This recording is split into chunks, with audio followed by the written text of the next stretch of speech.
Hi mga Jai! It's me, your Verandat.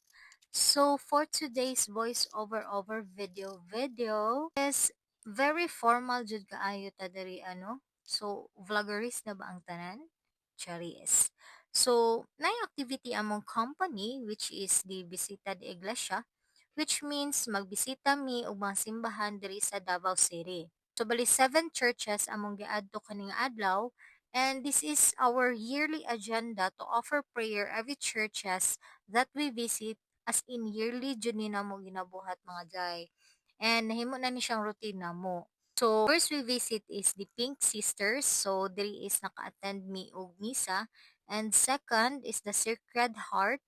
Third is Redemptionist Church, Carmelite Monastery, St. Francis of Assisi Church, and lastly, the Shrine of Holy Infant.